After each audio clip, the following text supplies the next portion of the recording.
Misalnya kita sebagai orang alim, ya tahu kalau kunut itu madzhabnya Imam Syafi'i, tidak kunut itu madzhabnya Abu Hanifah. Tapi kita sekarang tuh susah.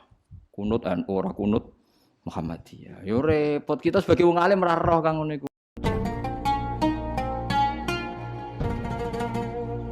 Nih balik malih. Jadi kalau sampean memahami Quran, itu bisa.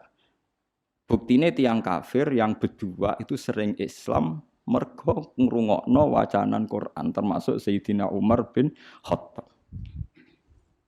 Masyhur kang tenggene Mekah loh, ketika Nabi baca Quran di depan umum itu orang kafir pun mau iman. Masyhur itu ketika Nabi duka itu karena mau sholat dihalang-halangi teng Ka'bah. Nggih. Terus Nabi maca Hamim tanzilu minar rahmanir rahim kitabun fusilat ayatu Qur'anan Arabiyya liqaumi ya'lamun basyira wa nadhiru itu Abu Jahal, Walid, Utbah bin Saibah, Rabi'ah semuanya mendengarkan. Wah, Muhammad itu hebat. Itu tertegun semua mendengarkan Quran. Bareng mulai ayat ini mereka kaget. Fa in a'radu fakul anzartukum sa'iqatam mithla sa'iqati adiw wa samud. Fa'in a'radu, kalau mereka menolak Quran, fakul angzartukum, maka peringatkan Muhammad kepada mereka. Angzartukum so'ikotam misla so'ikoti adiw wasamud. Mereka akan mengalami halilintar yang menyiksa mereka sebagaimana siksaan pada kaum Ad dan Samud. Niku Walid bin Mughirah, orang-orang Bani Quraisy. Langsung mulutnya Nabi lu ditutup ambek lesan, ditutup sebagai bentuk hormat. Unas itu kayak Muhammad bin Rahim. Kufa anna ya Muhammad. Mat aku elek-elek ngene jek dulurem padha-padha wong Quraisy. Macam Quran aja mbok terus. Mergo ngerti bacaan Muhammad ini akan direaksi oleh langit dan akan menjadi soikotam misla soikoti adiw wasam. Mereka paham kalau ini enggak main-main. Dari ini nunjukno nek Quran itu bisa difahami. Karena enggak mungkin Allah ngendikan ning gone wong Mekah kemudian dengan semua lafaz yang tidak bisa difahami. Paham sing kula maksud. Nah, karena kita sekarang problem kita kan kita ndak orang Arab, enggak tahu ngaji. Cara ngaji ya mau ngaji thariqah, ngaji wiridan. Kan ya ora detail alim. Sing alim kadang ora ahli Quran, mau ahli fikih kan ruwet. Kita ini ngalami sekian problem. Bariku terus diutang di masalah macam-macam terus. Was tambah bulat mana kan, tambah bulat terus. Bariku proposal gak cair, bingung mana macam-macam lah. Dia jago bupati kalah, macam-macam mas rembulat. Nah, aku alhamdulillah tidak ngalami itu semua, jadi rapati bulat kulo. Jadi cara kulo niki mau tengah-tengah. Kita ya yakin awal surat itu gak bisa dimaknai. Tapi ada kemungkinan makna kira-kira kata Ibnu Abbas seperti itu. Kayak orang mengajari huruf hijaiyah terus bilang ini huruf, kamu harus menguasai A sampai Z. Misalnya kalau Indonesia bilang kan, kamu kalau ingin tahu bisa baca koran atau buku harus menguasai huruf A sampai Z. Lah kira-kira orang Arab ya bilang kamu harus menguasai alif sampai ba, alif sampai mim. Karena alif, lam, mim, nun, wawu, lam, mim itu khasnya wong Arab. Lam, mim kan sudah huruf akhir. Napa lam, mim, nun, wawu, hamzah ya. Nah, makanya kata-kata tafsir Tobari beberapa lafaz yang disebut ke awal akhir. Misalnya Yasin pakai huruf akhir ya. Terus alif huruf napa? Awal. Terus misalnya ain punya kelebihan huruf halak itu ada beberapa khas-khas yang bisa diduga kira-kira seperti itu.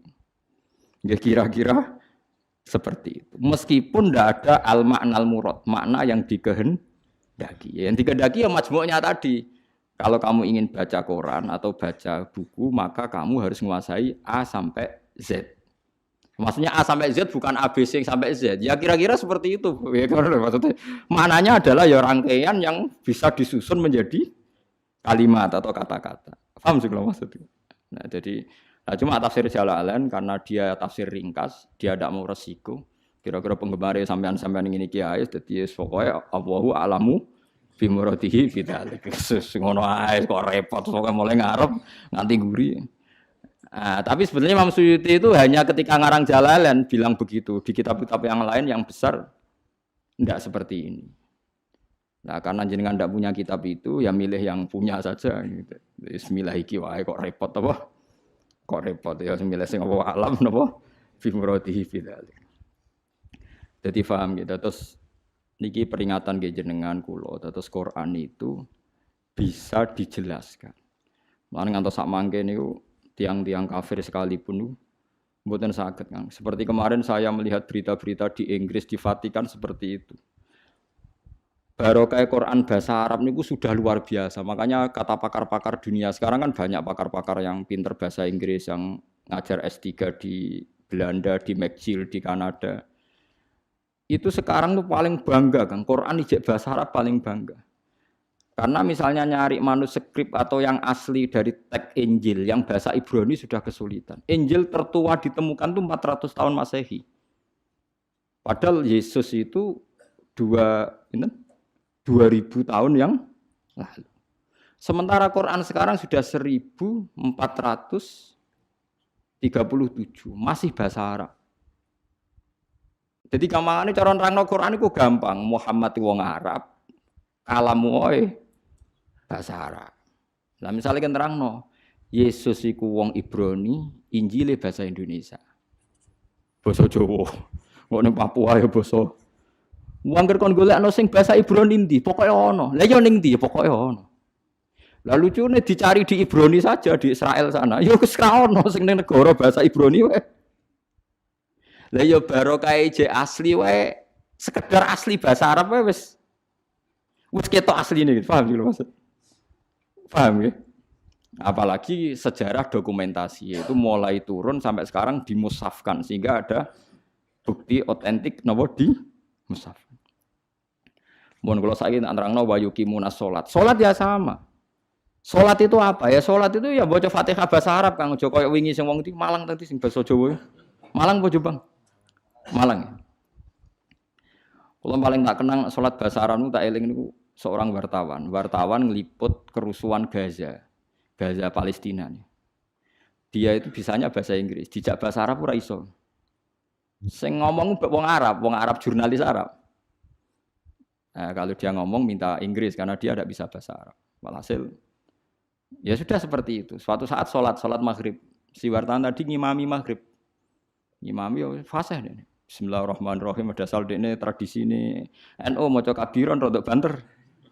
Kabiro walhamdulillahi katsira wa subhanallah bukratan wa asila. Terkipe bener. Makmume langsung kaget. Wong iki jare muni ra iso bahasa Arab kok terkipe bener. Terkipe gramatikal Arabe kok bener. Misale mubtada ya rafa, engko nak hal ya nasab. Wis pokoke bener kabeh. Misale at-tahiyatu kan rafa mergo mubtada, al-mubarakatu rafa mergo sifat, atau ibatu ya rafa mergo. Pokoke bener kabeh. Bariku diambung, kowe cek sopane ngaku ra iso bahasa Arab padahal kowe salat nganggo bahasa Arab kabeh. Terkipe ora ono sing salah, Kang. Umpamane caci cilik anane apalan. Lah iya barokah salat iku bahasa Arab. Wong sak donya iku kembar salate, Kang. Ora kok wong Jawa. Artine lha iya umpama salat iku gak kembar repot, Kang. Sampai anak salat ning Palestina atau ning Arab dianggap wong umek-umek numpak mantra, Kang. Oh iya disterilno mbek wong Wahabi cara salat basa Jawa. Salat kok maca mantra.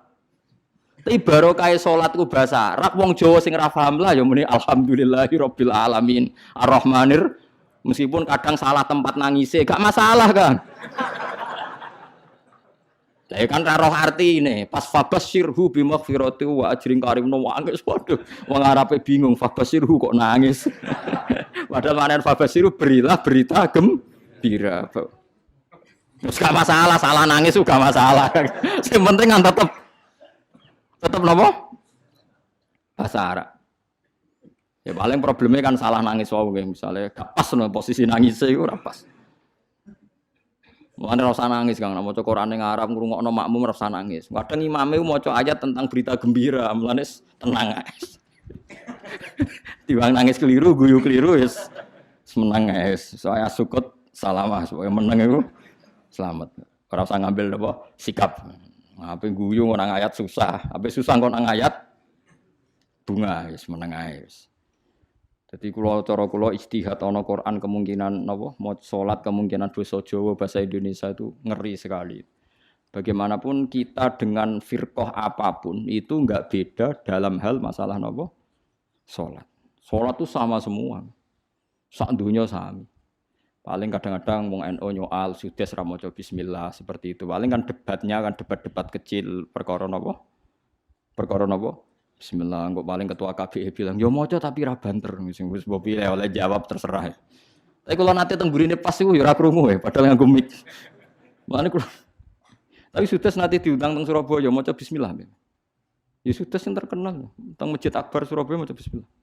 Ternyata dia ya takut juga ditanya, "Lima ada takro bismillahirrahmanirrahim." Jadi, "Khaufan minal fitnah." Jadi, aku wedi fitnah. Wedi juga deh ambek wong Surabaya. Sudah sesuk maca napa? Kamu wis kaget, siap-siap tanpa bismillah. Jebule maca napa? Bismillah. Jadi do kaget lho, kok maca napa?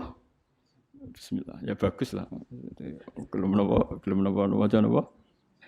Kalau kita sebagai orang alim yang baca kitab banyak, memang seperti itu. Semua riwayat tuh ada yang baca bismillah, ada yang enggak. Jadi kita itu sebetulnya enggak pernah mengatakan tuh madzhab Wahabi, yang baca bismillah madzhab NU itu enggak.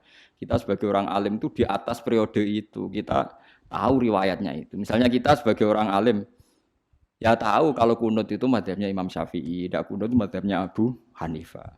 Tapi kita sekarang tuh susah. Kunut NU, ora kunut Muhammadiyah. Yo repot kita sebagai wong alim ora roh kang ngono iku. Berarti Abu Hanifah Muhammadiyah. Imam Syafi'i NU. Yo ora ono kang ngono yo ora ono. Kok aco sakniki waco. Kula niku mboten nate roh ngoten mboten nate. Niki NU mboten roh kan. Kula kan ya wong alim kan belajar kitab-kitab riyen.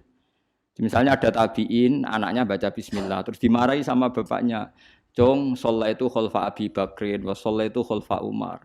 Falam asma ahadam minhum yajharuna bi bismillahirrahmanirrahim. Saya ini pernah sholat makmum sama Abu Bakar, Umar, Utsman, Ali. Dan saya tidak pernah mendengar, memang di riwayatnya itu falam asma, saya tidak pernah mendengar satu dari mereka sing yajharuna bi bismillahirrahmanirrahim.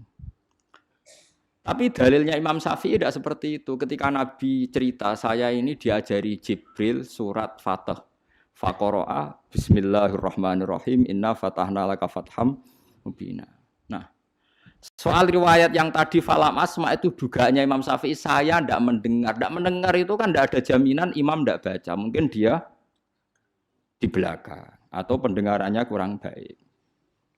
Kan tidak jelas wong bahasanya falam asma saya tidak mendengar.